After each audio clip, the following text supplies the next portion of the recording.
하나님의 말씀은 로마서 11장 우리 12절부터 15절을 보겠습니다.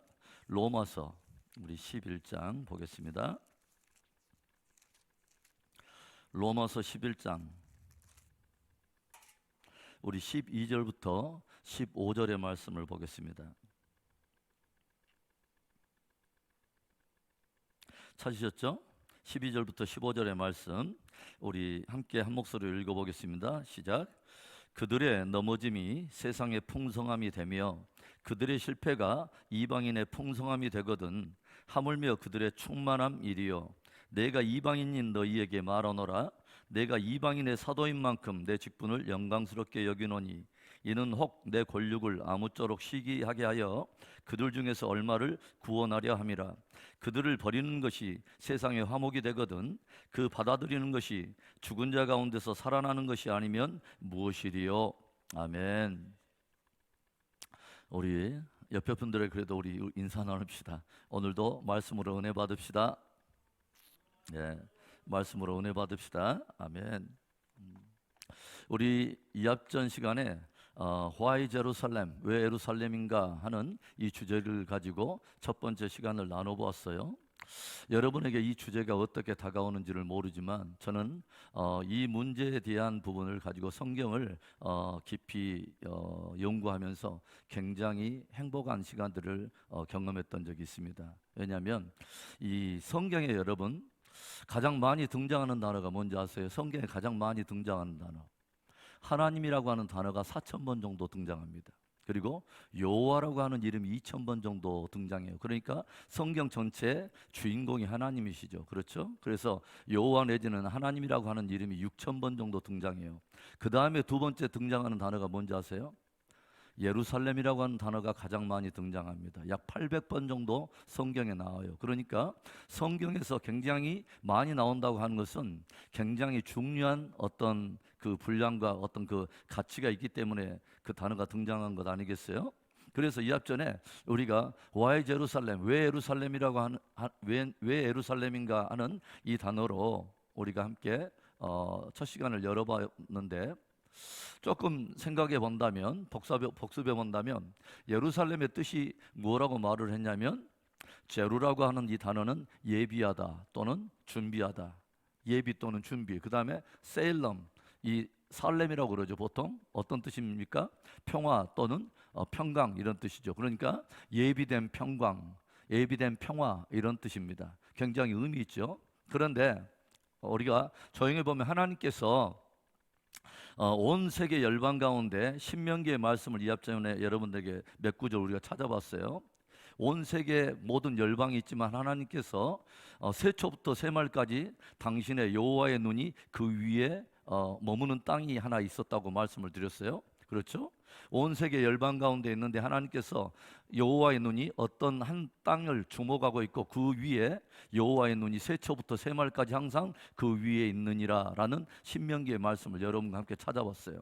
그리고 또 깊이 들어가면서 뭐라고 했냐면 하나님께서 여호수아와 그의 후손들에게 뭐라고 말하냐면 요단을 건너기 전에 모세를 통해서 무엇을 말하냐면 너희가 그 강을 건너가거든 그 땅 가운데서 특별히 나 여호와의 이름을 두려고 구별한 하나의 성읍이 있다고 주님이 말씀을 하시죠. 그걸 또 역시 신명기의 말씀을 통해서 우리가 찾았어요. 그래서 온 열방 가운데 하나의 하나님이 주목하시는 땅이 있고 그 가운데서도 특별히 하나님께서 또 뭐예요? 당신의 이름을 두시려고 구별단 선택한 하나의 성읍이 있다고 말씀을 드렸어요. 그런데 그 성읍이 바로 어디라고 말했냐면 성경을 또 우리가 찾다 보니까 그 바로 성읍이 예루살렘이었다고 우리가 이 앞전에 확인을 했어요. 그리고 하나님께서 뭘 하냐면 그 땅에 들어가거든 너희가 아무 곳에서나 예배를 드리지 말고 내가 내 이름을 두려고 구별한 바로 그 성읍에 가가지고 모든 너희의 구별한 어떤 번제나 소제나 각종 제물을 항상 그곳에 가져와야 된다. 다른 곳으로 가져가지 말고 항상 그곳에 가서 예배를 드리고 제사를 드려야 된다. 그러니까 하나님께서 당신의 이름을 들고 제사의 정통성을 인정하는 하나의 특별한 장소가 있었는데 그것이 바로 예루살렘이었고 바로 이곳에다 솔로몬이 무엇을 짓냐면 성전을 지었다고 하는 것이죠. 그러죠? 아무데다 짓지 않고 솔로몬이 그곳에다 성전을 지었는데 바로 그곳에서 어떤 일이 있냐면 예수님께서 2000년 전에 예루살렘 바로 그곳에서 무엇을 지시냐면 십자가를 지셨다고 하는 거죠. 그러니까 하나님께서 인정하시는 제사의 정통성이 있는 바로 그곳, 아무 곳에서 예배 드리지 말고 바로 그곳에 드리라고 했던 하나님께서 인정하신 제사의 정통성을 인정하는 바로 그곳에서 뭐요? 예수님께서 하나님께 화목 제물이 되셔서 하나님 앞에 올려드렸다고 하는 것이죠. 그렇죠? 바로 그거. 그래서 십자가에 달려 돌아가신 이 일에 대해서 성경은 그냥 단순하게 제사라고 말하지 않고 화목 제물이라고 말을 하죠. 피스 오퍼링, 평화에 대한 이야기입니다. 평화. 그러죠? 살렘에 대한 이야기. 그래서 예비된 평화, 예비된 평강이 무엇과 함께 연결되냐면 예루살렘과 함께 연결되어 있고, 이것이 뭐예요? 예수님과 함께 연결되어 있다고 하는 거죠. 그래서 우리가 마태복음에 예수님을 소개할 때 뭐라고 하냐면 아브라함과 누구예요? 다윗의 자손 예수 그리스도의 세계라. 그러니까 유대인들에게 있어서 굉장히 중요한 신앙적인 아주 중요한 저들의 조상으로 여기는 두 사람의 아주 중요한 사람이 있는데, 첫 번째가 바로 믿음의 조상인 아브라함이고 두 번째가 뭐예요? 바로 다윗이라고 하는 사람이죠. 그래서 이 앞전 시간에 무엇을 말했냐면 예수님께서 바로 예루살렘에서 십자가에 돌아가시기 전에 약 2000년 전에 누가 나타나냐면 아브라함이라고 하는 사람이 있는데, 이 아브라함 때에 바로 어떤 일이 있냐면 이 창세기 22장에 하나님께서 100세에 얻게 된 아들 독자 이삭을 데리고 내가 내게 지시한 땅으로 가가지고 그곳에서 너의 아들 독자를 하나님께 번제로 드리라 라고 하는 하나님께서 특별한 명령이 있었는데, 아브라함이 독자 이삭을 데리고 가지요. 바로 그 산이 뭐라고 그랬어요? 모리아산입니다. 그래서 성경에 모리아산이 나와요. 그래서 모리아산에서 독자 이삭을 하나님 앞에 번제로 드렸다고 하는 것이죠. 그런데 이때 어떤 일이 있게 되죠?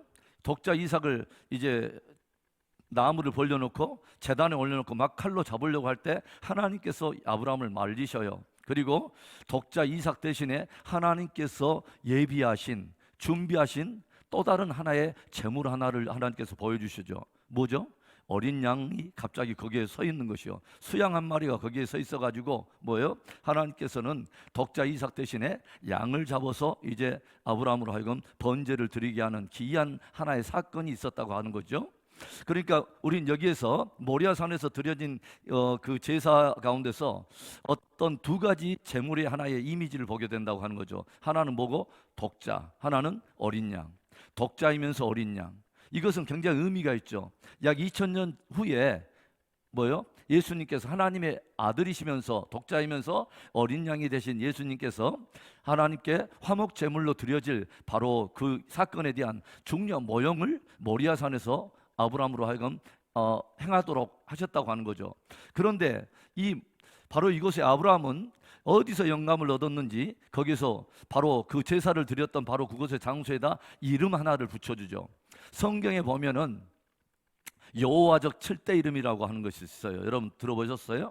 여호와적 7대 이름, 하나님의 속성과 그분의 하시는 일을 담아서 담가 있는 하나님께서 직접 계시하는 하나의 이름이 하나 있는데 여호와적 7대 이름이라고 하는 것이 있어요. 그게 뭐냐면 첫 번째는 준비하시는 하나님, 공급하시는 하나님, 여호와 이레 하나님. 그 다음에 두 번째는 여호와는 나의 깃발, 또 Lord is my banner, 하나님은 우리에게 승리 주시는 나의 깃발이 되신다 해서 여호와 니시, 그러죠? 그 다음에 세 번째는 뭐냐면 하나님께서는 우리의 평강이시고 우리에게 평화를 주시는 하나님이다 해서 여호와 샬롬, 그렇죠? 많이 들어봤죠? 그 다음에 하나님은 우리를 치료하시는 하나님, 그래서 여호와 라파, 그렇죠? 이 하나님이 있고, 그 다음에 뭐냐면 여호와는 나의 목자시니, 나의 목자가 되시는 하나님을 여호와 로이라고 그러죠. 시편 23편에 나와요. 그 다음에 어떤 하나님이냐면 그 다음에 하나님은 우리의 영원한 의가 되신다, 우리에게 의로움을 가져다 주시고 우리의 또 의로움, 친히 우리에게 의로움이 되셨다 해서 여호와 차데케누라고 하는 이름을 썼어요. 그 다음에 마지막 일곱 번째는 뭐냐면 또 로드 이스 데어, 하나님께서는 바로 그곳에 계신다, 하나님의 무소 편지하다, 그러니까 하나님은 어느 곳에나 계시는 하나님, 그런 속성을 가지고 여호와 쌈마라고 하는 이름을 불렀어요. 그래서 이니샬라 그 다음에 뭐냐면 로체삼 해가지고 여호와적 7대 이름이라고 하는 게 있는데, 그 중에 첫 번째 이름을 아브라함이 여기다 붙여놨어요. 어디서 영감을 얻었는지, 아브라함은 바로 그것을 하나님께서 독자 이삭의 이미지와 또 어린 양으로 드리신 바로 그 제물을 드렸던 바로 그 장소에 이름 하나를 붙였는데, 여기서 뭐라 하냐면 여호와 이레라고 붙여놨어요. 준비하시는 하나님, 하나님의 특별한 어떤 이름을 붙여놨어요.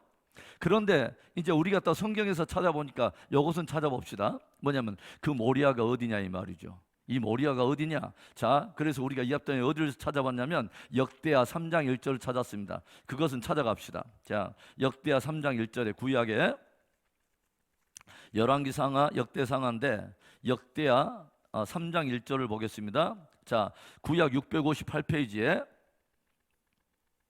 구약 658페이지 보시면 찾으셨어요? 자, 3장 1절을 우리 한번 읽어봅시다. 시작. 솔로몬이 예루살렘 모리아산에 여호와의 전 건축하기를 시작하니 그것은 전에 여호와께서 그의 아버지 다윗에게 나타난 것이요 여부스 사람 오르난의 타작마당에 다윗이 정한 곳이라. 굉장히 중요한 단어가 나왔어요. 뭐냐면 거기서 보면 솔로몬이 성전을 지었는데 아무 데나 지은 것이 아니라 뭐예요? 모리아산 예루살렘이다. 예루살렘 모리아산. 그러니까 모리아산은 어디를 말하는 거죠? 예루살렘. 그렇죠. 바로 그곳에다 솔로몬은 무엇을 지었냐면 성전을 지었는데, 그 성전을 솔로몬이 이무적으로 자기가 정한 장소가 아니라 그 자리를 누가 말해줬냐면 다윗이 말해줬다고 하는 것이죠. 아브라함과 다윗의 자손 예수 그리스도의 세계라 했는데, 누가 그 자리를 또 알고 있었냐면 다윗이 바로 그 자리에다 꼭 성전 지어야 된다라고 다윗이 말했다는 거예요. 그래서 바로 그곳에다 솔로몬이 성전을 지었습니다. 바로 이곳에서 성전을 짓고, 이 성전에서 행하는 일은 뭐예요? 끊임없이 하나님 앞에 제사 드리는 일이죠. 다른 곳에서 제사 드리는 것이 아니라 바로 하나님께서 제사의 정통성을 인정하는 곳, 바로 예루살렘에 와가지고 끊임없이 제사를 드렸다고 하는 것이죠. 그리고 그 동일한 장소에 이제는 뭐예요? 바로 예수님께서 십자가에 달려 돌아가심으로 인해서 아브라함과 다윗으로 인해서 이루어졌던 이런 의미와 함께 연결된 희생을 하나님 앞에 드렸다고 하는 것입니다. 굉장히 중요한 의미죠. 그러니까 우리가 보면은 이 제루살렘이라고 하는 이 단어가 하나님의 어떤 예비된 어떤 평화라고 하는 말인데, 이게 장소와 함께 연결되고 성읍과 함께 연결된다면 하나님이 예비하신 평화의 도성, 평강의 도성 이런 뜻이 되고, 사람과 함께 연결돼서 제물로 함께 연결된다면 하나님이 예비하신 평화의 제물, 하나님께서 예비하신 화목 제물 이런 뜻이 된다고 하는 것입니다. 그런데 우리가 성경에 보면은 예수님께서 십자가를 지시기 전에 예루살렘에 들어가서 예루살렘을 바라보면서 한없이 울었던 장면이 있었습니다. 그렇죠. 그리고 예루살렘을 보면서 뭐라면 주님께서 무엇을 말씀하십니까? 오늘날 네가 평화에 관한 일을 알았더라면 좋을 뻔하였다라고 주님께서 말을 해요. 그런데 그 대상이 누구냐면 예루살렘 성을 바라보면서 주님이 울었던 바로 그 대사여죠. 그러니까 뭐냐면 예루살렘을 바라보면서 오늘날 네가 평화에 관한 일을 알았더라면 좋을 뻔했다. 그러나 이 일이 너의 눈에 잠시 숨기운 바 되었다라고 하는, 주님께서도 무엇에 대한 이야기를 하냐면 평화에 대한 이야기를 해요. 주님이 이 땅에 무엇을 위해서 이 땅에 오셨냐면 하나님과 사람 사이에 원수되었던 것을 깨뜨리고 진정으로 하나님과 인간 사이에 평화를 가져오시기 위해서 화목제물로 오신 분이 바로 예수님이십니다. 아멘. 우리 저것 좀 꺼주실래요? 조금 덥네요. 자, 그래서 주님께서는 평화의 제물로 이 땅에 오셨다고 하는 거죠. 여러분, 예루살렘이라고 하는 단어는 우리에게 굉장히 중요한 이미지를 가지고 있고 중요한 어떤 그런 단어예요. 왜냐하면 성경에 가장 많이 등장하기도 하지만 이 예루살렘을 통해서 성경 전체가 풀어지는 것들을 보면 굉장히 놀랍죠. 왜 그러냐면 실제로 성경 요한계시록 제일 마지막도 결국은 하나의 도성에 대한 이야기를 들려주고 있는데, 그 도성의 이름이 뭐냐면 새 예루살렘 성입니다. 그러죠. 그러니까 새 예루살렘 성이라고 하는 것은 예루살렘이 무엇인가 새로운 이미지를 우리에게 소개하면서 성경을 끝마치고 있다고 하는 것이죠. 그 말은 무슨 말이냐면 성경은 끊임없이 이 예루살렘의 회복, 즉 새 예루살렘 성을 향해서 계속 역사는 달려왔다고 하는 것을 우리가 알게 되죠. 하나님의 아주 중요한 역사의 마지막 파이널 골이 뭐냐면 새 예루살렘 성이 이루어지는 것입니다. 그래서 이 새 예루살렘 성이 그 이미지가 뭐냐면 에덴의 회복으로 그려져 있고 또 영원한 천국의 이미지를 가지고 있는 것이 바로 새 예루살렘이라고 하는 이 이름으로 소개되고 있다고 하는 것이죠. 이게 에덴의 회복으로 그려지면서 그 다음에 뭐요? 천국의 이미지를 가지고 있다. 이건 굉장히 중요한 의미죠. 그렇죠? 그리고 예수님께서 이 예루살렘에 오셔서 십자가를 달리셨을 뿐만 아니라 예루살렘에서 모든 일이 일어납니다. 그러죠? 이곳에서 부활이 일어나고 이곳에서 뭐요? 성령의 역사가 시작되면서 교회가 또 시작되고 굉장한 역사죠. 그리고 예루살렘이 이처럼 중요하기 때문에 이곳의 영적 전쟁이 가장 치열한 것이 예루살렘의 이야기고 이스라엘의 이야기예요. 오늘날도 유엔에 많은 그 나라들이 함께 모여서 유엔 이사회가 열리고 또 여러 가지 그 유엔 총회가 열리면 80%의 주제가 핫 주제가 뭐냐면 바로 이 중동에 대한 문제예요. 이스라엘을 둘러싼 이 모든 문제가 유엔과 이 모든 그 총회의 아주 핫 이슈가 바로 그것입니다. 왜 그렇게 이스라엘이 중요한 위치에 있고 예루살렘이 중요한 위치에 있을까요? 그리고 이곳에 그렇게 영적 전쟁이 치열할 수밖에 없었던 것이 바로 이것에 뭐요? 모든 그 범죄한 인류, 그래서 사망과 심판의 저주에 들어갈 수밖에 없는 인생들을 위해서 예수님께서 구원자로 오실 바로 예수님의 십자가가 이곳에 그 작정되어 있기 때문에 예수님의 탄생과 그분의 십자가가 작정되어 있기 때문에 그것이 또한 굉장히 중요한 장소고 또 성경을 보면은 마지막에 예수님의 재림과 지상 강림을 할 때 성경은 어디에 주님이 오실 것을 말하고 있냐면 바로 사도행전의 1장 11절에 주님께서 그 승천에 올라갈 때 천사들이 밑에서 제자들이 예수님의 승천한 것을 바라볼 때 뭐라고 말합니까? 어찌하여 갈릴리 사람들아 너희가 하늘을 쳐다보느냐? 너희가 오늘 올리우심을 본 이 예수는 너희가 본 그대로 이 땅 가운데 오리라 라고 말씀하시죠.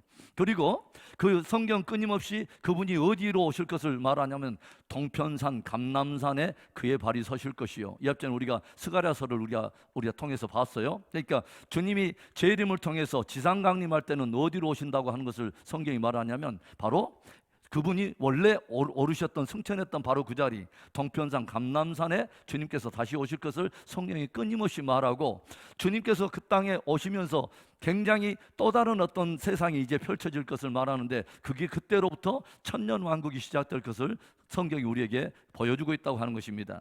그래서 이런 이야기들이 저와 여러분들에게 어떤 감동과 어떤 은혜가 될지는 모르지만 여러분 예루살렘에 대한 이 하나님의 회복 계획, 예루살렘에 대한 회복의 어떤 그 열정 이런 것들을 저와 여러분이 이해하는 것은 굉장히 중요합니다. 왜냐하면 이 이스라엘과 예루살렘을 향한 회복의 열정이 이 앞전에 제가 뭐라 하냐면 바로 저와 여러분을 향한 회복의 열정과 맞물려 있다고 제가 말을 했어요. 여러분 하나님께서 열방 가운데 어떤 나라를 누구를 선택했냐면 아브라함을 선택하셨고 그의 후예들을 통해서 한 나라를 주님께서는 만드셨는데 그게 바로 이스라엘이었습니다. 그리고 구약에는 이 이스라엘이 실패한 역사이고 어떻게 보면 예루살렘도 다 깨지고 망가지고 다 이렇게 정말 이렇게 어떤 소망도 없을 만큼 짓밟히고 열방에 흩어지고 깨지고 막 이런 역사들을 끊임없이 그런 역사가 있었는데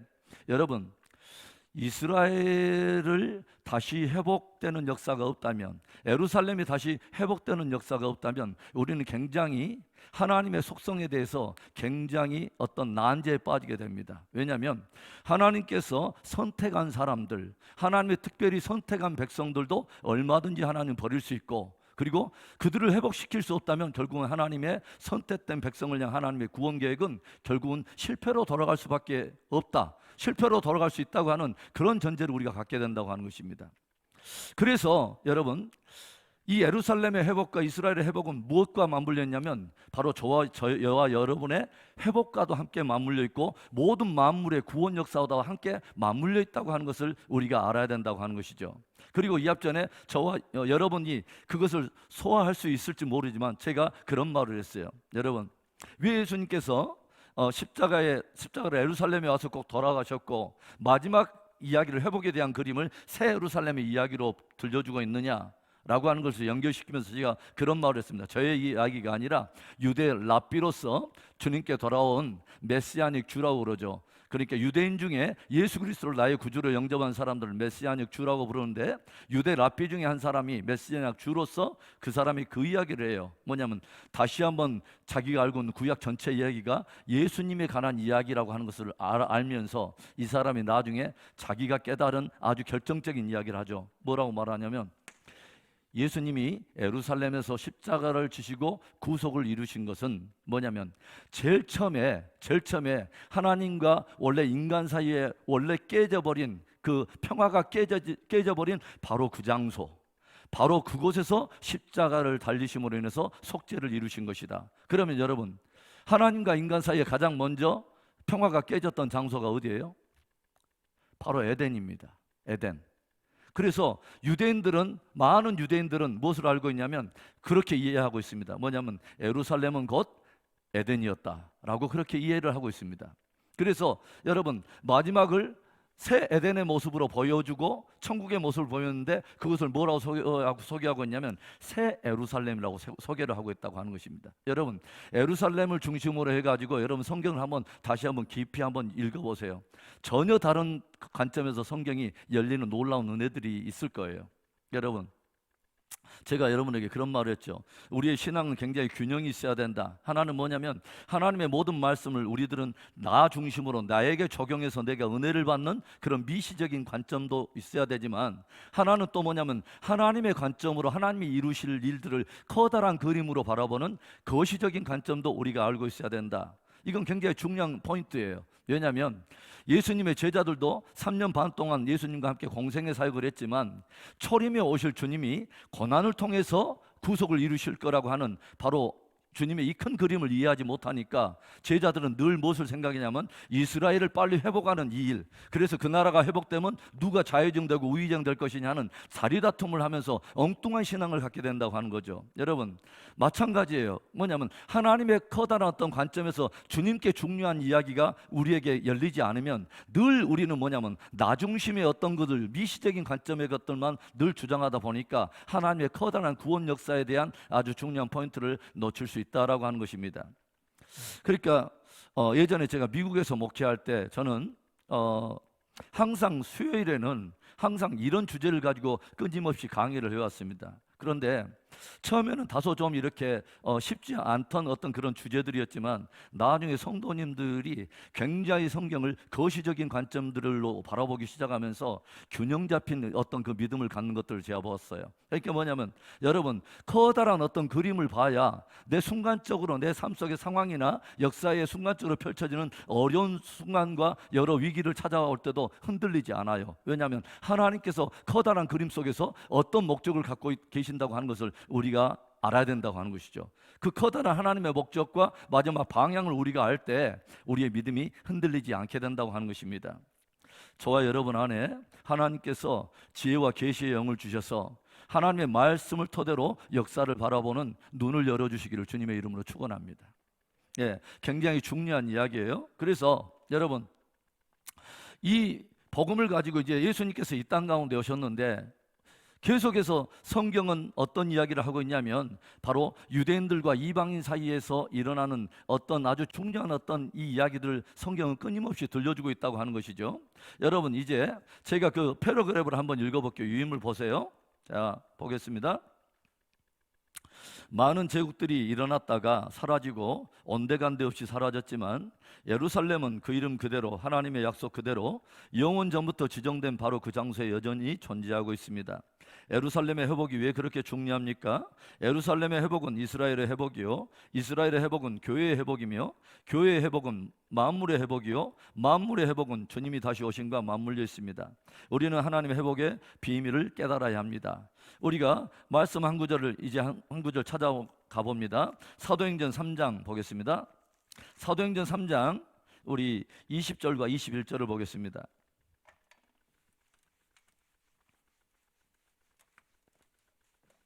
사도행전 3장 20절과 21절, 이 앞전 주에도 이 구절을 찾아봤는데요. 여러분 보겠습니다. 20절 21절 우리 함께 읽어봅니다. 시작.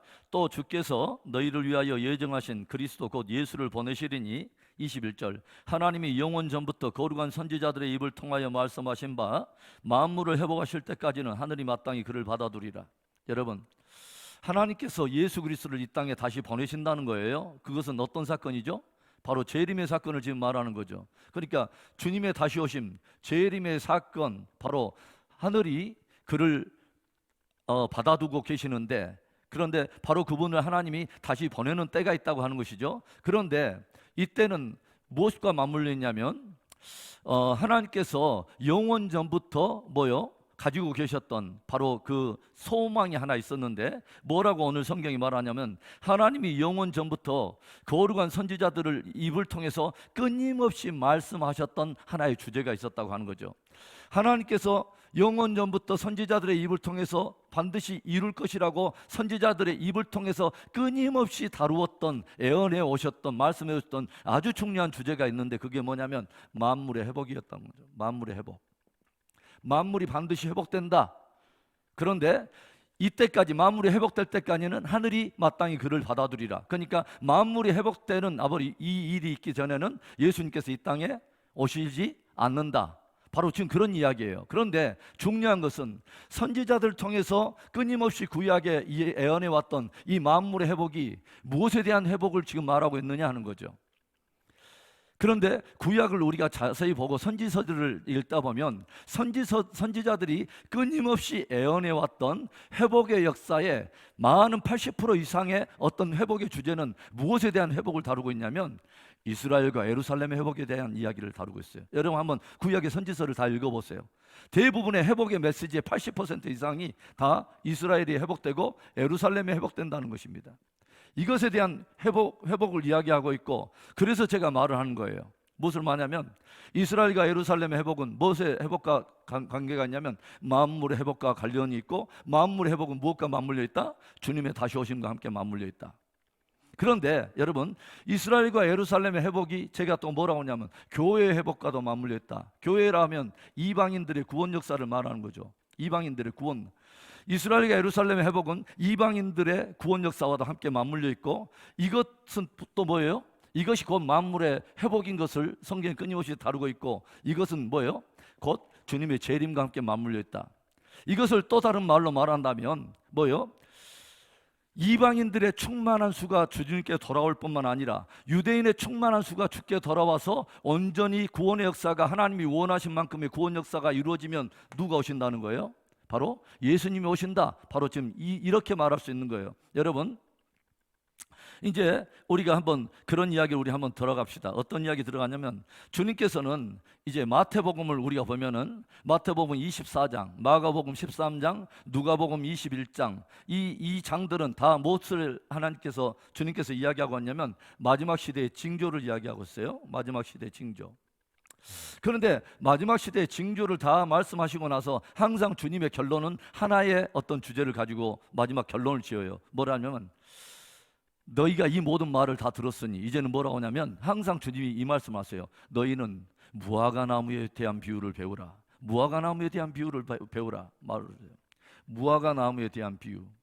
굉장히 중요한 주제를 주님 말씀하신 거죠. 그러니까 마지막 때에 되어질 모든 징조들에 대한 이야기를 다 풀어주신 후에 주님께서 마지막 결론을 꼭 무엇을 이야기하냐면 무화과나무와 연결돼서 무화과나무에 대한 비유를 배우라. 물론 무화과나무가 어떤 그 범철을 지나고 나서 이제 다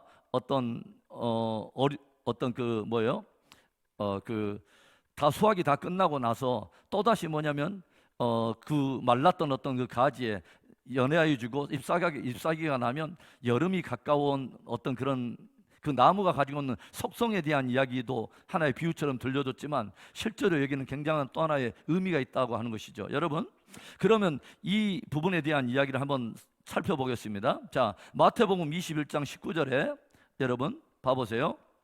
여러분들에게 나눠준 인물이 있죠. 여러분 이제 제가 함께 깊이는 들어가지 않지만 마태복음 21장 18절 그 전에는 어떤 이야기가 나오냐면 예수님께서 십자가를 지시기 전에 예루살렘 성에 들어가시면서 우시는 장면이 나오는데, 사실은 이제 그 전에, 우시기 전에 예수님께서 예루살렘 성에 들어가시면서 어떤 하나의 사건 하나를 일으키신 사건이 지금 마태복음 21장 19절에 지금 드러난 장면이에요. 성으로 들어가시면서 무엇을 보냐면, 길가에서 무엇을 보냐면 한 무화과나무를 보십니다. 그리고 그리로 갔는데 뭐요? 잎사귀밖에 아무것도 찾지 못하고 나무에게 이르시되 이제부터 영원토록 네가 열매를 맺지 못하리라 하시니 무화과 나무가 곧 마른지라. 이상한 사건이 하나 일어나죠. 예수님께서 예루살렘 성을 향해서 지금 걸어가고 계시는데 예루살렘 성으로 가다가 길가에서 무화과 나무를 본 것입니다. 그리고 나서 딱 가서 보니까 어떤 열매가 없어요. 그러니까 주님께서 뭐요? 곧장 그 나무를 향해서 책망하시고 저주를 했더니 그 나무가 곧장 말랐다. 다른 표현에 보니까 또 뿌리채부터 말라버렸다라고 하는 그런 표현을 들려줘요. 그러니까 굉장히 기이한 역사가 일어난 거죠. 그런데 이것을 공관복음이니까 이 똑같은 사건을 다루고 있는 마가복음에서는 어떻게 다루고 있는가를 한번 봅시다. 마가복음 11장을 이제는 찾아가겠습니다. 자, 성경의 마가복음 11장에 마가복음 11장 봐봅시다. 신약성경 73페이지에 12절, 11장 12절에 이튿날 그들이 베다니에서 나왔을 때에 예수께서 시장하셨어요. 그래서 멀리서 잎사귀 있는 한 무화과 나무를 보시고 혹 그 나무에 무엇이 있을까요 가셨더니 가서 보신즉 뭐라고요? 잎사귀 위에는 아무것도 없더라. 그 다음에 아주 기이한 구절 하나가 있습니다. 읽어봅시다. 이는 무화과의 때가 아님이라. 굉장히 이상한 일이 벌어진 거예요. 그러죠? 그러니까 주님께서는 지금 무엇인가 먹을 것을 있을까 해서 무화과 나무를 갔더니 열매가 없어요. 그랬더니 곧장 저주를 해버렸어. 그런데 성경은 뭐라 하냐면 이는 무화과 때가 아니다. 그렇게 철도 아닌데 주님께서는 가서 열매 없다고 가서 무화과 나무를 저주해버렸고 그 나무가 말라버렸다. 여러분, 그러면 우리는 예수님은 굉장히 식탐이 굉장하네. 예수님께서는 그러니까 열매 없다고 가가지고 때도 아닌데 무화과 철도 아닌데 무화과 열매 안 달렸다고 시장해가지고 주님께서 우리 속된 말로 이빠이 하여간 성질을 내가지고 곧장 저주했더니 무화과 나무가 말랐다. 지금 그런 이야기일까요? 여러분, 어떤 특별한 때도 아닌데 주님께서 의미 있는 어떤 사건을 일으킨 것은 그 안에 무엇인가 하고 들려주고자 하는 하나의 메시지가 있다는 것을 우리는 알아야 되는 것이죠. 그래서 아무튼 이 무화과 나무가 뭐냐면 아무 열매가 맺지 못하고 뿌리채부터 말라버리는 이상한 사건이 벌어졌어요. 그리고 제자들이 이것을 보면서 기이히 여겼다고 성경이 기록하고 있어요. 그런데 21장에서 마태복음 21장에 이 사건이 있고 난 다음에 주님께서는 마태복음 24장에 이제 종말에 대한 모든 징조들을 다 이야기한 후에 마태복음 24장 32절에 무화과 나무에 대한 비유를 배우라 라고 말하면서, 여러분 마태복음 24장 32절과 33절 여러분의 유인물에 무화과 나무의 비유를 배우라. 그 가지가 연하여지고 잎사귀를 내면 여름이 가까운 줄 아나니 이와 같이 너희도 이 모든 일을 보거든 인자가 가까이 문 앞에 이른 줄 알라. 그러니까 뭐냐면 이것을 마태복음 21장과 함께 연결되어 본다면 우리들은 어떤 이야기와 함께 맞물리냐면 뭐예요? 열매를 맺지 못해서 저주받은 바 되어 말라버린 바로 그 나무에 다시 가지가 연하여지고 잎사귀가 나오고 무엇인가 생명에 대한 조짐이 일어난 것을 보거든 너희들은 인자가 문 가까이에 곧 이른 줄을 알라. 지금 이런 이야기와 함께 맞물려서 풀어지고 있다고 하는 거죠. 여러분, 굉장히 의미 있는 말입니다. 왜냐하면 이 무화과 나무를 지금 통해 가지고 성에 들어가면서 이 무화과 나무를 받고 지금 어디로 들어가냐면 예루살렘을 지금 들어가는 거죠. 우리는 알고 있어요. 이미 신약에 대한 대충 이야기를 알고 있기 때문에 주님께서는 당신의 땅에 당신의 본 백성들에게 찾아왔는데 그 땅의 거민들이 온전한 열매를 맺지 못하는 것이죠. 그리고 그 땅을 찾아오신 주님을 십자가에 못 죽임으로 인해서 저들이 자기들의 악함을 드러내는 것들을 보게 되죠. 합당한 열매를 맺지 못하는 그 본 백성들을 향한 주님의 분노와 이런 것을 사실 표출한 거죠. 그러죠? 그래서 이런 일들로 인해서 주님께서 마태복음 아까쯤에 우리가 이야기했던 것처럼 뭐냐면 주님께서 예루살렘 성을 딱 들어가시면서 한없이 울잖아요. 예루살렘아 예루살렘아 하면서 내가 뭐냐면 그 암탉이 그 새끼를 먹은 것 같이 내가 너희를 돌이키려 했던 적이 얼마더냐 하면서 주님께서 통곡을 하시면서 우시는 장면이 있잖아요. 그러므로 인해서 이 일로 인해서 역사 속에서는 어떤 일이 일어나냐 하면 유대인들에게 이제 환난과 큰 어려움의 역사가 일어나게 되죠. 그러죠? 그래서 그 땅에 로마 군대가 쳐들어와 가지고 AD 70년에 로마 디도 장군에 의해서 예루살렘 성이 초토화되고 성전이 다 불타버리고 모든 이스라엘 백성들이 뭐예요? 온 세계에 다 뿔뿔이 흩어져 가지고 근 2000년을 그렇게 살아갈 수밖에 없는 그런 역사를 경험하게 됐다고 하는 것이죠. 그러니까 뿌리째부터 말라버리고 정말 아무런 소망이 없을 만큼 우리도 일제시대 36년만 지나도 민족 말살 정책으로 인해서 우리가 언어가 없어지고 막 문화가 흔들리고 정체성이 흔들리긴데 여러분 2000년 동안 온 세계 그것도 한 지역에 흩어진 것이 아니라 애굽이라고 한 그 지역이나 바벨론에 이제는 흩어진 것이 아니라 모든 세계에 뿔뿔이 흩어졌던 유대인들이 2000년 동안 서로 흩어져 있다면 여러분 이미 사실은 인간적으로 볼 때는 볼장 다 본 거죠. 그렇죠. 그런데 어떤 일이 일어납니까? 약 2000년이 지난 후에 갑자기 어떤 놀라운 역사가 일어나잖아요. 그러죠. 흩어진 바로 그것이 이제는 애굽에서 돌아온 것도 아니고 바벨론 한 나라에 있다가 돌아온 것도 아니라 열방에 흩어져서 2000년 동안 뿔뿔이 흩었던 그들이 어떤 한 역사의 기점으로 인해서 어디로 다시 돌아오냐면 예전에 아브라함에게 하나님께서 주시기로 약속했던 그 고토로 모든 백성들이 다시 돌아오게 되더라고 하는 것이죠. 놀라운 역사가 일어난 거죠, 여러분. 그러죠? 그래서 이런 역사들을 일어날 때 성경은 단순한 이 말이라고 하지 않고 역사 속에 이스라엘에 다시 나타나게 되면 주님께서는 뭐냐면 모든 어떤 회복의 역사가 풀어지는 아주 중요한 시점이라고 주님 말씀하세요. 동시에 이스라엘이 드러난다고 하는 것은 또 제가 여러분이 말했듯이 마지막 시대의 중요한 스타팅 포인트가 바로 그때부터 풀어진다고 하는 것을 성경이 끊임없이 이야기하고 있다고 제가 말을 했어요. 여러분 모든 징조에 대한 이야기를 다 이야기하고 나서 무화과나무에 대한 비유를 배우라라고 말했을 때는 굉장히 이 사건이 의미 있죠. 왜 의미가 있냐면 이 무화과는 이스라엘의 국화이기 때문에 그렇습니다. 이스라엘의 국화예요. 굉장히 의미가 있죠.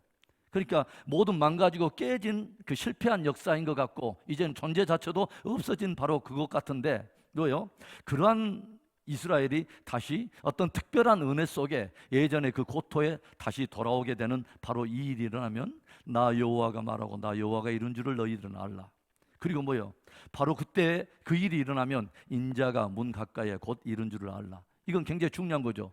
무화과 나무가 다시 싹이 나고 역사 속에 드러나는 어떤 일들, 회복의 조짐들이 일어나게 되거든. 서서 이것이 무엇과 맞물려 있다? 이스라엘과 예루살렘 회복이 결국은 주님의 다시 오심과 함께 연결되어 있다. 바로 이런 이야기와 함께 들려주고 있다고 하는 것입니다. 여러분, 제가 하나님께서 아브라함을 부르실 때 창세기 12장에 그런 말씀하시죠. 뭐라고 말하냐면 너의 본토 친척 아비 집을 떠나 내가 내게 지시할 땅으로 가라. 그 땅이 하나님이 아까처럼 말했던 여호와의 눈이 새초부터 새말까지 있는 바로 그 땅이었습니다. 하나님이 지정하신 특별한 땅이 있었어요. 그리고 그 땅에 아브라함을 들어가시고 아브라함에게 아주 놀라운 말씀 하나를 주세요. 뭐냐면 너를 축복하는 자에게는 내가 그들을 축복하고 너를 저주하는 자에게는 내가 저주하리니 너는 너와 너의 후손을 통하여 땅의 모든 끝이 뭐요? 복을 받으리라. 그러니까 하나님께서는 아브라함과 그의 후손들을 무엇으로 삼았냐면 온 열방을 향한 축복의 통로로 삼았다는 것입니다. 그래서 이들을 축복하는 자들에게는 더불어서 축복을 받도록, 이들을 저주하는 자에게는 더불어 저주를 받도록 하나님께서 아주 기이한 하나의 그 주권적인 축복과 저주에 대한 어떤 약속을 아브라함의 후손들에게 줬는데, 아브라함의 후손들이 누구예요? 바로 이스라엘입니다. 그러죠? 유대인들. 바로 이 이야기입니다. 여러분, 우리가 한번 생각을 해보세요. 여러분, 오늘 사도 바울은 그런 말을 해요. 저희들의 아까 전에 로마서에 그런 말이 있었죠. 저희들이 넘어져도 뭐요? 너희들에게는 아까 전에 로마서의 말씀 여러분 기억하세요? 로마서 11장에 그 말씀이 있었죠. 로마서 11장 12절에 저들의 넘어짐이 세상의 풍성함이 되고 그들의 실패가 이방인들의 풍성함이 되거든. 실제로 맞죠, 여러분? 이방인들에게 구원 역사가 시작될 수 있었던 이유가, 결정적인 이유는 뭐예요? 유대인들이 넘어졌기 때문입니다. 유대인들이 실패했기 때문입니다. 그 땅에 찾아온 예수 그리스도를 영접하지 않고 뭐예요? 예수님을 밀어내고 복음을 밀어낸 것입니다. 그로 인해서 저들은 현란하게 찍히고 넘어지고 뿌리채부터 마르게 되는 폐역의 역사 속에 들어간 겁니다. 그런데 역설적으로 이 유대인들이 넘어지고 저들이 깨어지는 그 역사가 이방인들에게는 무엇을 가져왔냐면 구원의 역사가 되었다고 하는 것이죠. 놀라운 거죠, 여러분. 유대인들이 넘어져도 이방인들에게는 무엇을 가져오냐면 생명을 가져오게 되었고 구원을 가져오게 되고 축복과 은혜의 역사를 이방인들에게 가져오게 되었다는 지금 그 말입니다. 지금 사도 바울이 그 말을 하는 거예요. 저들의 넘어짐도 세상의 풍성함이 되고 저들의 실패도 이방인의 풍성함이 되거든 하물며 그들의 충만함이 이리요. 굉장히 의미 있는 말이죠. 야, 이방인 교회들아, 로마에 있는 이방 성도들아, 너희들이 이거 굉장히 알아야 된다. 뭐냐면, 야, 저들이 넘어졌던 것으로 인해서 너희가 대신 접붙임을 받아가지고 너희가 예수 그리스도를 믿고 구원을 받았잖아. 저들이 실패한 것 같은데 찍힌 바 된 그곳에 너희가 수액을 빨아먹으면서 너희가 하나님으로부터 오는 굉장히 축복의 은혜를 누리게 됐잖아. 그렇다면 한번 생각해봐. 만약에 하나님이 저들을 받으신다면 이방 교회들에게는 얼마만큼의 다른 차원의 축복이 찾아올 것을 너희가 아느냐, 지금 그 말입니다. 굉장히 놀라운 말을 하고 있는 것입니다. 아브라함 후배들에게, 저들에게 뭐예요? 저들이 넘어져도 저들에게 축복이 되도록, 놀라운 사람들이죠. 이 사람들은 복의 근원이 되도록, 아무튼 하나님이 모든 열방을 향한 회복과 축복과 구원의 아주 모판이 되도록 축복하신 특별한 족속이라고 하는 것이죠. 여러분, 이 이야기를 왜 사도 바울이 계속 이야기할까요? 이방인 교회가, 이방인들이 자칫 유대인들을 향한 하나님의 구원 계획을 다 무시해버리고 이제는 하나님은 유대인들을 다 버리고 이스라엘 다 버렸어. 끝났어. 저들을 향한 하나님의 구원 계획은 다 끝났어. 모두가 다 이제는 그 자리를 이방인 교회가 차지해서 이제는 실제로 이스라엘이 바로 교회인 거야, 이방인들인 거야 하고 그 자리를 차지하고 있으면서 무엇을 계속 놓치고 있냐면 유대인을 향한 구원 역사를 놓치고 있다는 것입니다. 그러니까 지금 사도 바울은 무엇을 계속 지금 권면하면서 이야기를 하냐면, 야, 하나님의 굉장히 스페셜한 구원 계획을 알아야 돼. 야, 이방인들의 충만한 숫자가 주께 돌아오는 것도 하나님의 구원 계획이지만 이제 이방인의 충만한 숫자가 찾아올 때 다시 이스라엘과 예루살렘이 회복되면서 유대인들도 충만한 숫자가 주 앞에 돌아올 것에 대한 구원 계획을 너희들은 알고 있어야 돼. 지금 그 말을 하고 싶은 것입니다. 여러분, 이 말씀이 어떻게 들려주세요? 여러분, 이건 굉장히 중요한 일이에요. 굉장히 중요한 일입니다. 그래서 15절에도, 로마서 11장 15절에도 뭐라냐면 그들을 버리는 것이 세상의 화목이 되거든 그 받아들이는 것이 죽은 자 가운데서 살아나는 것이 아니면 무엇이리요? 여러분, 이스라엘과 유대인들의 충만한 숫자가 주님 앞에 돌아올까요? 돌아오지 않을까요? 돌아와요. 여러분, 이방인들이 주 예수께 돌아와서 복음을 믿어서 구원을 얻게 될 것은 아무도 상상하지 못했던 일입니다. 그러나 접붙이는 능력이 사람에게 있지 아니하고 하나님께 있기에 도저히 소망 없는 우리들에게도 복음이 들려져서 이를 믿어서 주 예수를 믿음으로 말미암아 구원을 경험하게 됐다고 하는 것입니다. 이것은 저와 여러분에게서 난 것이 아니라 접붙여서 생명을 주실 수 있는 하나님께서 주신 은혜의 선물이라고 하는 거죠. 그러면 접붙이실 수 있는 그 능력이 하나님께 있다면 찍힌 바 된 바로 그들도 얼마든지 또다시 하나님께서 다시 접붙여서 저들로 하여금 구원을 얻도록 하실 수 있다 없다? 있다. 그래서 로마서 여러분 11장에 23절부터 이런 말씀이 있어요. 그들도 믿지 아니하는데 머무르지 아니하면 접붙임을 받으리니 이는 그들을 접붙이실 능력이 하나님께 있음이라. 네가 원 돌감나무에서 찍힘을 받고 번성을 거슬러서 좋은 감람나무에 접붙임을 받았으니 이방 교회를 말하는 거예요. 원가지인 이 사람들이야 얼마나 더 자기 감람나무에 접붙임을 받으랴. 이방인도 충만한 숫자로 구원을 받았는데 원감람나무 가진 바로 저들은 얼마나 더 충만하게 주께 돌아와서 구원을 얻을 것인가 너희들은 생각을 해봤느냐, 지금 그 말을 하는 것입니다.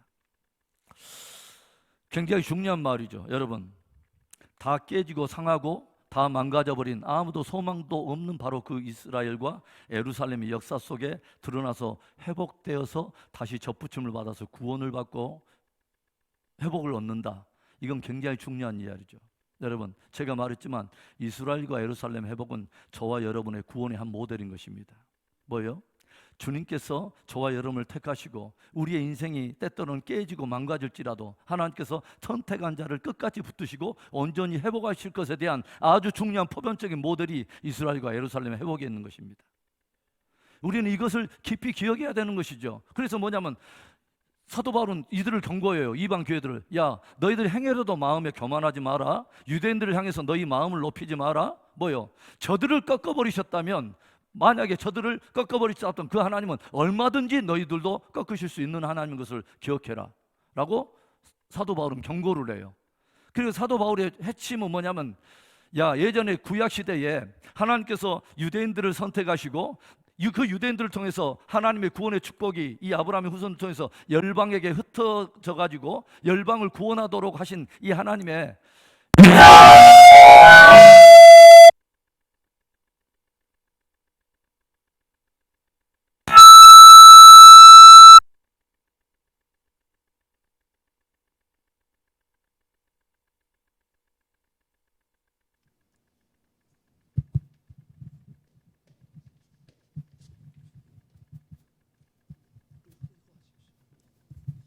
자, 그래서 여러분, 하나님께서 아주 중요한 어떤 그 말씀을 우리에게 지금 들려주고 있는 거예요. 무엇을 말하냐면 열방을 향한 회복의 중심에, 열방을 회복하려고 사실은 이스라엘을 선택한 건데 유대인들을 무엇을 놓쳤냐면 그것이 자기 민족의 구원만을 위해서, 자기 민족의 축복만을 위해서 하나님이 자기들을 선택했다고 착각을 한 것입니다. 그러니까 뭐냐면 유대인들은 무엇을 향한 계획을 놓쳐버렸냐면 이방인들의 구원과 회복을 위한 하나님의 계획을 놓치고 무시해버리는 것입니다. 그러면 이제 신약시대의 이방교회는 지금 무엇을 놓치고 있냐? 오히려 역으로 해가지고 뭐예요? 영적 이스라엘이 교회라고 생각하면서 우리들을 향한 구원 계획은 다 이제 성취하면서 그 수익을 빨아먹고 있으면서 무엇을 계속 놓치고 있냐면 다시 뭐냐면 유대인들을 다시 회복시키려고 하는 유대인을 향한 하나님의 구원 계획을 이방 교회들이 놓치고 있더라고, 이 말입니다. 지금 사도 바울이 로마서에서 9장부터 11장에 쭉 이야기하고 있는 아주 중요한 핵심이 바로 이것입니다. 그래서 하나님께서는 이것을 교회가 이해하기를 원해요. 뭐냐면 이방 교회들이, 야, 너희들이 아무리 교만한 마음을 높여도 사실은 너희들의 믿음의 모든 근원에는 유대인들을 위한 이스라엘의 역사를 통해서 너희가 영적인 적용도 하고 그런 복음도 끌어내서 너희가 구원을 받고 너희가 복을 받는 것이지, 난데없이 너희들이 뭐요? 너희들 스스로가 어떠해가지고 하나님께서 너희들을 구원한 것은 아니다 라고 하는 것을 주님 끊임없이 각인시켜 주시죠. 여러분, 이번 두 번째 우리 주제를 한번 잠깐 제가 스케치해 보기를 원하는데, 여러분, 실제로 역사 속에 어떤 일이 있었냐면 여러분요, 2000년 동안 이스라엘이 역사 속에 감추어진 바 됐다가 어느 때부터 서서히 이제 시오니즘이라고 불리우는, 그러니까 뭐냐면 다시 시온으로 돌아가자 하는 거예요. 1897년에 스위스 바젤이라고 하는 곳에서 시온주의 어떤 연합회의가 열린 것이 그 최초의 운동이었습니다. 그래서 이들이 하나님께서 예전에 아브라함과 약속하신 그 고토로 우리가 돌아가자 하는 시오니즘 운동이 이제 드디어 여기서부터 결정되고 모든 유대인들 사이에서 이것이 흩어진 유대인들 사이 하나의 무브먼트로 일어나기 시작하면서 소위 알리야 운동이 일어나죠. 알리야 운동이 뭐냐면 고토로 돌아오는 바로 그 운동을 말한 것이죠. 그런데 여러분, 1897년에 시오니즘이 발생을 했는데 하나님께서는요, 어떨 때 가장 즐거워하시냐면 당신의 뜻이 이 땅 가운데서 이루어질 때 하나님은 기뻐하세요. 하나님은 당신의 뜻이 이 땅 가운데서 이루어질 때 굉장히 기뻐하시는데, 이 시오니즘을 통해서 하나님이 모든 선지자를 통해서 흩어진 이스라엘 백성들이 다시 고토에 돌아오리라 했던 바로 이 말씀이 성취가 될 때 하나님께서는 이방 교회에게는 어떤 축복을 주시냐면, 시오니즘이 막 일어나면서 그 운동이 무르익어갈 바로 1900년대 초반에 하나님께서 오순절 운동을 교회 가운데 부으십니다. 그래서 굉장한 폭발적인 성령의 역사를 이방 교회에게 부어주시죠. 그래서 1901년에 1월에 미국에 있는 토픽이라고 하는 도시와 그 다음에 캔사스 주에서 굉장한 성령의 운동이 일어나요. 이때 이제 부흥의 주요 역할을 했던 사람이 찰스 핀이라고 하는 이 사람인데, 이 사람이 성경학교를 통해서 그곳에서 오순절의 사도행전 2장에 나타나는 그 사건의 그 일을 위해서 우리도 한번 이곳에서 함께 기도하면서 우리가 한번 주님 앞에 구해보자 해가지고 신학생들과 함께 기도하는 곳에 실제로 그 역사가 일어나죠. 그리고 이 엄청난 일을 그때 흑인인데 차마 그 안에 들어가서 강의를 듣지 못했던 윌리엄 시드모어라고 하는 흑인이 거기에서 더불어서 바깥에 있다가 성령을 받아가지고 이 사람이 어디로 오냐면 캘리포니아 아주사라고 하는 데 가가지고 집회를 하는데 아주사 부흥운동이 일어납니다. 이게 3일 동안 24시간 동안 함께 모여서, 그러니까 72시간 3일 동안 집회하려고 모였던 아주사에서 그 시작했던 부흥운동이 이게 몇 년을 가냐면, 그 매일 집회가 몇 년을 가냐면 약 2년 정도를 아주사에서 매일 그 사람들이 인파가 몰려들어서 엄청난 부흥이 일어나 버립니다. 이것을 아주사 부흥운동이라고 하고, 이 여파가 각 나라별로 흩어지면서 우리나라에도 그 불똥이 튀는 게 1907년에 온 평양 대부흥운동입니다. 그러니까 하나님께서 당신의 뜻이 이루어지는 바로 이 역사를 통해서 하나님께서는 이방 교회에 그 축복을 또 부어주시는데, 뭐예요? 저들이 유대인들의 회복이 일어나자 이것이 무엇과 함께 맞물려냐면 이방인들의 회복과도 함께 맞물려 있는 놀라운 축복을 풀어주셨다고 하는 것이죠. 저들이 넘어지고 깨져도 뭐예요? 저들에게 축복이 되거든. 저들이 하나님께 받아들여지는 일이 있을 때는 너에게 얼마나 축복이 될 것이냐. 굉장한 역사를 하나님 풀어주시죠. 그 다음에 1948년에 5월 14일 날 이스라엘이 고토에서 독립을 합니다. 그렇죠? 엄청난 역사죠. 그리고 1948년에 이스라엘이 이렇게 독립을 할 때 교회 역사 가운데는 이때부터 또 어떤 역사가 있냐면 굉장한 치유 무브먼트가 일어납니다. 힐링 무브먼트가 일어나서 전 세계적으로 굉장한 치유의 은혜가 막 일어나죠. 그래서 이때 유명한 치유의 막 부흥 강사들이 일어나서 엄청난 치유 역사가 일어납니다. 제가 여러분들이 이제 모르지만 그냥 이름을 적어놨어요. 오랄 로버츠라든가 어떤 제이콥이라든가 윌리엄 브래닝엄. 특별히 제가 윌리엄 브래닝엄이 그 치유 집회하는 그 영상을 제가 봤어요. 요즘 최근에 많은 치유 사역자가 이렇게 어떤 은사 집회를 하면 보통 60% 이렇게 치유하고 못 나는 사람 못 나고 그러는데, 그때 이렇게 딱 보면은 이 사람은 딱 오면은 모든 사람이 다 100% 치유를 받고 갑니다. 이 사람이 엄청난 어떤 그 은혜를 받고 집회하는 걸 제가 봤어요. 어떤 여인이 멀리서 왔더라고요. 그랬더니 이 브래닝엄이라고 하는 사람은 뭐라고 말하냐면, 이 사람이 자기에 대한 정보도 아무것도 이야기하고 있는데 이 사람이 이 여인에 대한 모든 이야기를 들려주는 것입니다. 당신은 어디에서 왔고 어떤 문제 때문에 왔으며 지금 병이 어떤 것들 때문에 당신은 절망해서 이곳에 왔습니다. 맞습니까? 맞습니다. 이 시간 예수 그리스도의 이름으로 당신은 치유받았습니다. 선포하는데 이 여인이 바로 그 자리에 치유를 받습니다.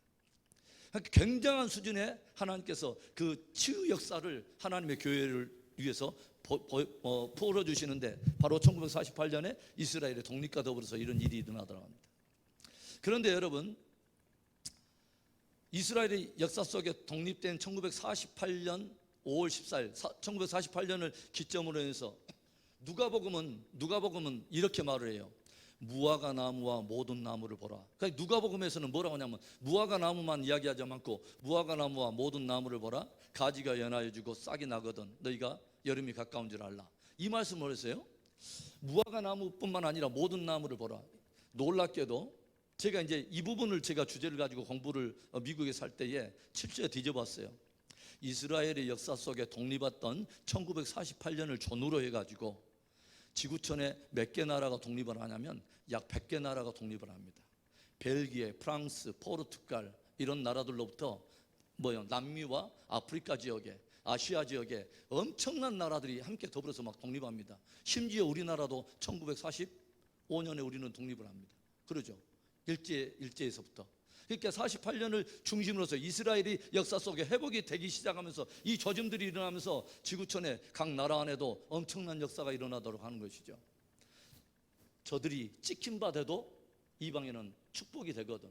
저들이 받아들여질 때는 얼마나 축복이 될 것이냐 했던 하나님의 역사가 육적 축복도 더불어서 일어나더라 이 말입니다. 그리고 1967년이 어떤 해죠? 3차 중동 전쟁으로 인해서 예루살렘이 탈환되던 해입니다. 이때부터는 교회에는 또 어떤 역사가 일어나면 미국을 중심으로 해서 이때부터 캐리스마틱 무브먼트 해가지고 뭐예요? 은사주의 운동이 엄청나게 풀어집니다. 이렇게 굉장한 성령의 역사로 말미암아서 은사들이 막 풀어지는 엄청난 역사들이 폭발적으로 일어나는 것을 우리가 보게 됐다고 하는 것이죠. 우리는 굉장한 하나의 어떤 하나님의 그 역사들을 우리는 봐요. 다음 시간에 여러분과 기회가 되면 무엇을 또 제가 여러분에게 말하고 싶냐면, 그렇다면 여러분, 저들을 축복하는 자에게 축복하고 저주하는 자에게 저주하기로 했는데, 만약에 유대인과 이스라엘을 향해서 어떤 네거티브한 잘못된 어떤 역사를 풀어갔던 사람들에게는 어떤 역사를 있었는가를 여러분에게 한번 또 잠깐 제가 한번 소개할 거예요. 여러분, 굉장히 중요한 이야기예요. 왜 지금 이 이야기가 제가 하냐면, 유대인들과 이방인들이 다 회복돼야 되는데 유대인들이 예수 그리스도를 믿지 않는 결정적인 이유가 뭔지 아세요? 기독교 때문에 그래요. 역사 속에 유대인들의 핍박 역사에 근원을 제공하고 있고 중심된 세력에 항상 누가 있었냐면 기독교가 있었습니다. 여러분 그거 아세요? 심지어 2차 세계대전 때 히틀러가 600만 명을 죽일 때 히틀러는 이런 말을 합니다. 자기가 가장 존경하는 사람이 마틴 루터입니다. 그런데 마틴 루터는 유대인들을 향한 어떤 관점을 가지고 있었냐면 아주 신랄하게 반유대적인 관점에서 아주 적나라하게 거의 저주 수준의 이야기를 합니다. 나는 유대교로부터 나는 내 자녀를 보호하기를 원하고, 유대 랍비들은 뭐냐면 가장 거짓의 사람들로서 유대인들은 모든 열방 가운데 기생충과 같은 사람으로 예수 그리스도를 십자가에 못 박은 저주받은 인간들이다. 저들도 마땅히 저주를 받고 고생을 해야 된다는 그런 관점으로 마틴 루터가 이야기를 하는데, 나중에 히틀러가 뭐라고 하는지 아세요? 2차 세계대전 때 유대인 학살하면서 나는 오늘 하나님의 이름을 걸고 거룩하신 그분의 일을 하려고 한다. 마틴 루터의 정신을 이어받아서 거룩한 일을 하려고 한다는 것이죠. 유대교와 랍비들의 잘못된 거짓으로부터 나와 내 자녀들을 내가 보호하기 위해서 거짓의 사람들을 내가 척결하려고 한다 하면서 히틀러가 유대인들을 작사를 냅니다. 여러분, AD 3세기부터 쭉 있었던 이 유대인들이 그 기독교인들에서 핍박을 당했던 이야기, 중세 십자군에 의해서 또 그 캐톨릭에 의해서 잘못된 어떤 그런 어려운 역사를 겪던 비단 구교뿐만 아니라 기독교인들에 의해서도 계속해서 유대인들이 핍박을 당했던 그 순환사에는 중심에 누가 있었냐면 기독교인들이 있었습니다. 그러니까 이들에게 복음을 전하면 예수 그리스도를 믿겠어요? 굉장히 중요한 제가 관점을 여러분이 말을 해요. 여러분, 굉장히 하나님께서 가지고 있었던 중요한 회복의 중심에는 뭐냐면 유대인들과 이방인들을 하나로 회복시키고자 하는 하나님의 거룩한 계획이 있었다고 하는 것을 우리는 이해해야 된다는 것입니다. 이제 이 구절을 읽고 마치겠습니다. 에베소서 2장 우리 한번 찾아갑니다. 자, 거의 마쳤습니다. 에베소서 2장에 이런 말씀이 있어요. 여러분과 아주 예전에 한번 나눠봤던 그 기억이 있는데 2장 11절부터 한번 봐보세요. 그러므로 생각하라. 너희는 그때 육체로는 이방인이요 손으로 육체에 행한 할례를 받은 무리라 칭하는 자들로부터 할례를 받지 않은 무리라 칭함을 받는 자들이었다. 이게 굉장히 이상한 표현이죠. 뭐냐면 너희가 그때는 이방인이었어. 그런데 너희가 그때 이방인이었을 때 생각해봐.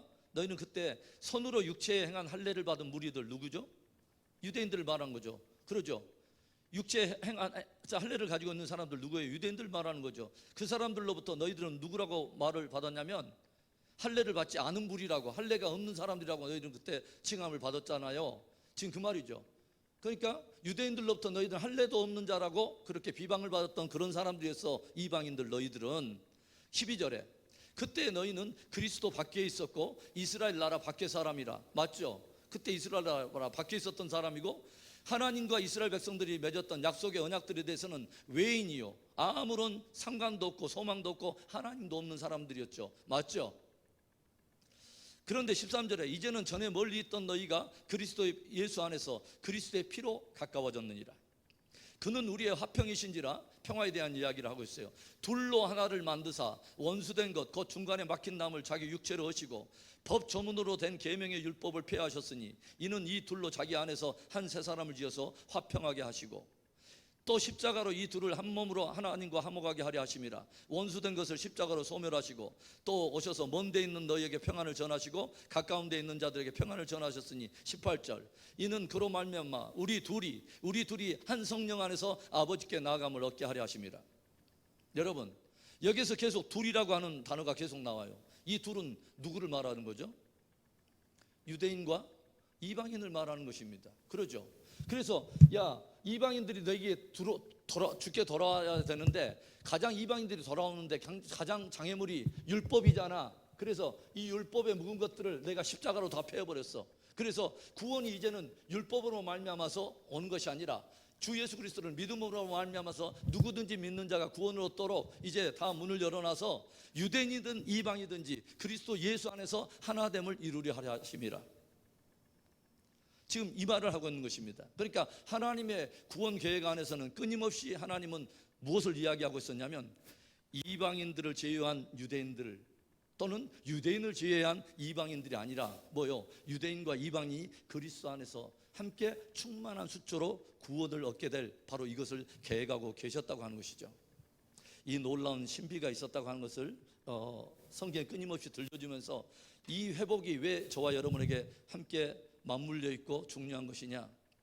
이스라엘을 회복한 그 하나님이 깨지고 상한 예루살렘을 향한 다 깨지고 찍힌 바 되고 더 이상 소망 없어 보이던 그들을 향한 하나님의 구원의 열정, 회복의 열정이 깨어진 우리의 인생과 그것으로 인해 내 스스로도 소망 없는 우리 인생들을 향해서 하나님이 가지고 있는 회복의 열정이라 이 말입니다. 오늘 이 말씀을 듣는 저와 여러분 안에도 하나님께로부터 귀한 회복의 은총이 있기를 바라고 또 이 말씀을 듣는 가운데 더욱더 하나님이 가지고 있는 커다란 거시적인 어떤 그 구원의 계획들이 더욱더 열려지고 깨어지는 또 깨달아지는 그런 은혜가 있기를 주님의 이름으로 축원합니다. 우리 잠깐 기도하겠습니다.